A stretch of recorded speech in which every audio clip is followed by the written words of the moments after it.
आर्थिक नियोजन के प्रकार, आर्थिक नियोजन के प्रकार देखिएगा दोस्त, प्रकार में आर्थिक नियोजन के कई प्रकार है।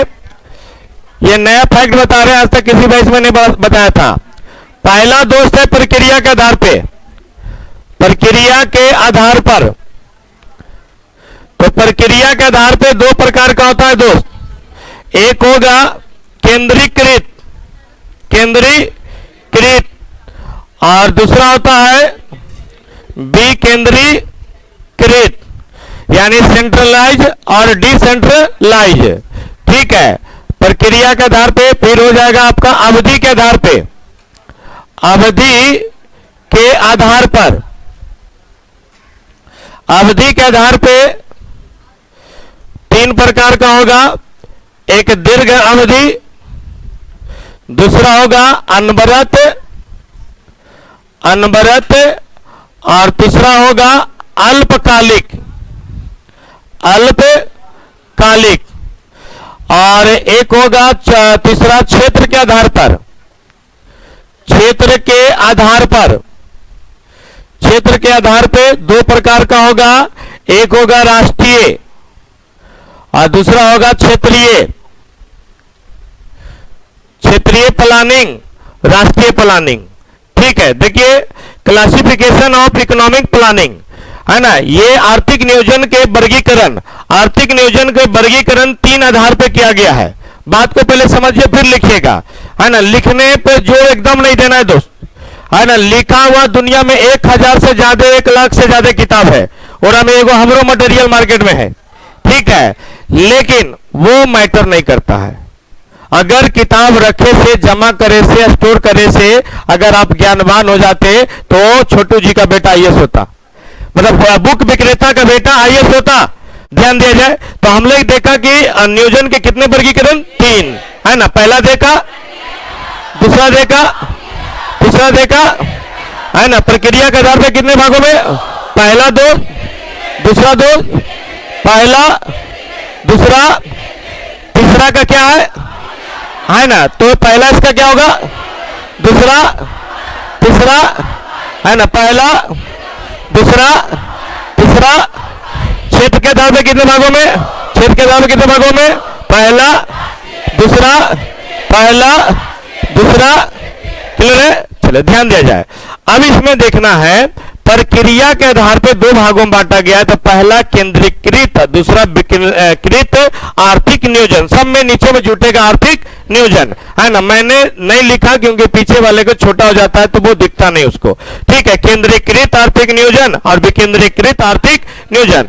तो केंद्रीकृत मतलब हुआ कि टोटल पावर किसी एक हाथ में हो, टोटल प्रक्रिया किसी एक हाथ में। हाँ, इंग्लिश तो बोले ना, इसको बोले सेंट्रलाइज। हाँ, ध्यान दे सुनो तो, इसको सेंट्रलाइज कहेंगे, इसको डिसेंट्रलाइज कहेंगे, इसको लॉन्ग टाइम पीरियड कहेंगे, और इसको मिड टाइम पीरियड कहेंगे, और इसको शॉर्ट टाइम पीरियड कहेंगे, इसको नेशनल और इकोनॉमिक प्लानिंग कहेंगे, और इसे रीजनल इकोनॉमिक प्लानिंग कहेंगे। ठीक है, आइए आगे चलिए ध्यान दिया जाए।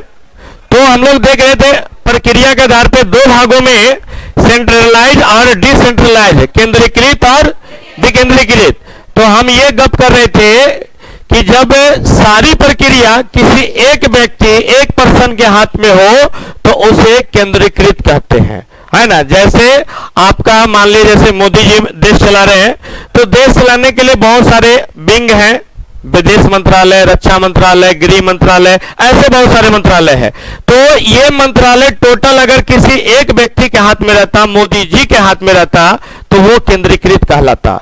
लेकिन उन्होंने सब विभाग के लिए अलग अलग व्यक्ति क्या कर दिया, नियुक्त कर दिया। अगर यूक्रेन में फंसे व्यक्ति है तो उसको लाने के लिए जिम्मेवार मोदी जी नहीं, विदेश मंत्रालय है या विदेश मंत्री है ना। एस जयशंकर उसके लिए बनाया गया है, वो लाना ले जाना कैसे है वो करेंगे। अगर कुछ विशेष समस्या आता है तो कैबिनेट की बैठक कर करके सभी से सलाह लिया जा सकता है। ये पहली बात है ना। तो केंद्रीकृत विकेंद्रीकृत समझ गए, है ना।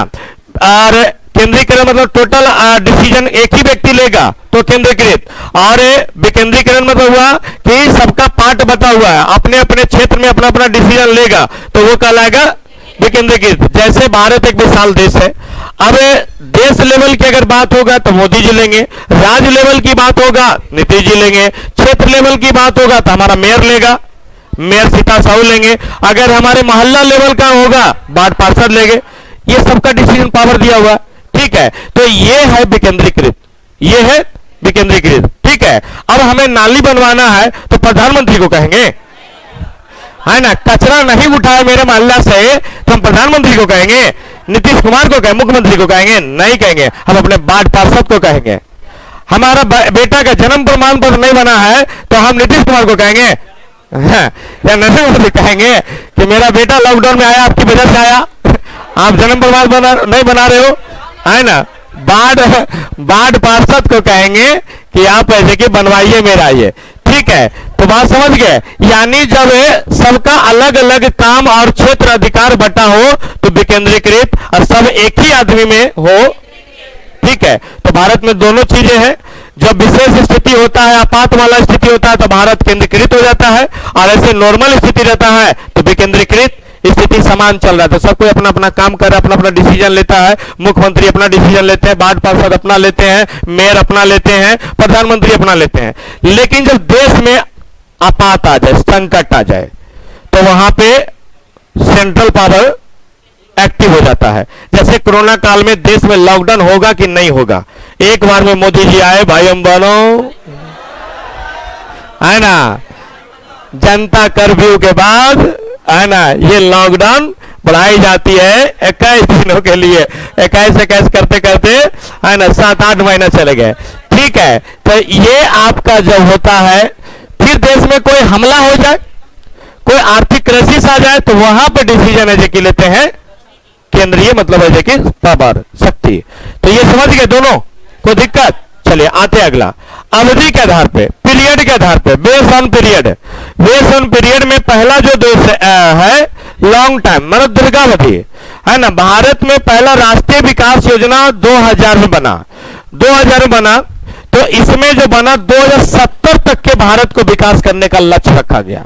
बहुत बड़ा पीरियड, 2000 में बना और 2000 यानी 70 साल लगेगा भारत को क्या करने में, है ना। तो इसको कहेंगे दीर्घावधि, इसको कहेंगे क्या, दीर्घावधि। फिर है अनवरत योजना, अनवरत योजना। आपने इसको नाम सुना होगा, इसके बारे में जाना होगा कि मोरारजी देसाई एक सरकार आई थी, जनता सरकार आई थी, है ना, उन्होंने ये योजना को शुरू किया था। तो इसमें क्या होता है, दीर्घावधि योजना को छोटे छोटे टुकड़ों में बांट करके, है ना, वो जो किया जाता है उसको कहते हैं अनवरत योजना, है ना। जैसे आपने टारगेट बनाया कि मुझे दरोगा बनना है, तो क्या के बाद दरोगा बन गए, नहीं, पहले आपने देखा मेरा कौन सा सेक्शन कमजोर है, तो इस सेक्शन जीएस मेरा कमजोर है, तो पहले जीएस को ज्वाइन करो, है ना, जीएस को ज्वाइन करो। अब जीएस को ठीक करेंगे, एक साल में, 6 महीना में, 4 महीना में अपने टाइम बांटा, इतना दिनों में मैं जीएस ठीक कर लूंगा, इतना दिन के बाद मैं सेट लगा लूंगा, इतना दिन में वैकेंसी आएगा, फॉर्म भरोगा, हो जाएगा, है ना। तो ये जो आपने देखिए जो डिवाइड कर लिया, डिसाइड किया छोटे छोटे टुकड़ों में, इसी को कहते हैं अनवरत योजना। क्लियर है। फिर हुआ अल्पावधि, एक short time period, short time period. आज के लिए योजना जो बनता है, 1 साल के लिए जो योजना बनता है उसको कहेंगे अल्पकालिक योजना। जैसे वित्तीय वर्ष, इस साल में जैसे कि इतना कॉलेज खोलना है, इतना एम्स खोलना है, इतना किलोमीटर तक रोड बनाना है, इतना एनआईटी कॉलेज खोलना है, ये सब सारे जो है 1 साल के लिए जो होता है उसे कहेंगे अल्पकालिक योजना, ठीक है। अवधि के आधार पे, पीरियड के आधार पे कोई दिक्कत नहीं। पहला दीर्घावधि मतलब लंबे समय तक के, पाइप, हाँ, सब एकरे में आएगा, पार्के में तो तू जाएगा बोरा में, ठीक है। अवधि के आधार पे 3 प्रकार का, पहला दीर्घावधि देखा, दूसरा देखा, है ना, तीसरा देखा। तो दीर्घावधि में देखा एकदम लंबे समय, 70 साल, है ना। अनवरत मतलब उस 70 साल को प्राप्त करने के लिए छोटे छोटे टुकड़ों में बांटा जाएगा, ठीक है, उसको कहेंगे अनवरत। अल्पकाल मतलब है कि 1 साल में, छोटे समय में जो प्राप्त किया जाए उसे कहेंगे, दिक्कत नहीं, आइए आगे। क्षेत्र के आधार पर राष्ट्रीय और क्षेत्रीय, नेशनल एंड रीजनल, ठीक है। तो जब देश के लेवल पे जो योजना बने, राष्ट्रीय योजना, है ना। जैसे वैक्सीनेशन, वैक्सीनेशन है ना, वो चीजें राष्ट्रीय था। अब ये बिहार सरकार की तो योजना थी नहीं, सिर्फ बिहार में तो नहीं लगना था, ठीक है। तो ये जो वैक्सीनेशन है ये राष्ट्रीय योजना है, पूरे राज्य को, पूरे देश को कैसे वैक्सीन होगा, तो ये आपका राष्ट्रीय है।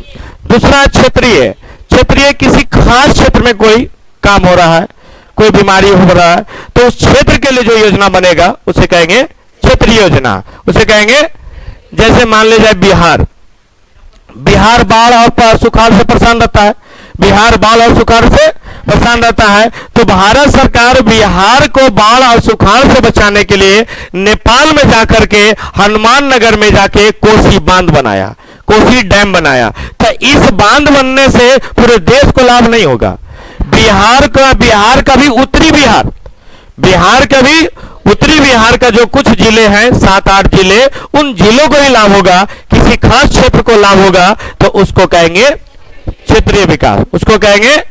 मान ले जाए कि देश का तटवर्ती राज्य है, अब तटवर्ती राज्य है, तटवर्ती राज्य में बाढ़, सुनामी, चक्रवात, तूफान आते रहता है, ठीक है। तो इन सब इलाकों में चक्रवात और सुनामी वगैरह आए, इसके लिए एक सूचना केंद्र लगाया जाए जो आने से पहले बता दे कि 2 दिन में चक्रवात आने वाला है, 2 दिन में सुनामी आने वाला है, तो सारे आदमी क्या होगा, सुरक्षित जगह पे चला जाएगा। मतलब ऐसे कि माल का तो हताहत होगा लेकिन जान का हताहत नहीं होगा। अब घर वाले के थोड़ी जाएगा, है ना, तो जो घर का छप्पर ऊपर उड़ेगा है उड़वे करेगा, लेकिन कम उड़ेगा, है ना। उसको तोप ताप के, झाप झूप के, वो चीजें वगैरह जो खराब होने वाला सामान है उसको सुरक्षित जगह पे लेके चला जाएगा। तो यहाँ पे जो सुनामी मीटर लगा देगा, ये सारा कुछ है, उस तरीके से उपकरण लगाएगा, तो सिर्फ इसी एरिया को लाभ ना होगा, पूरे भारत को लाभ नहीं होगा। तो ये कहलाएगा क्षेत्रीय विकास, है ना, रीजनल प्लानिंग कहलाएगा।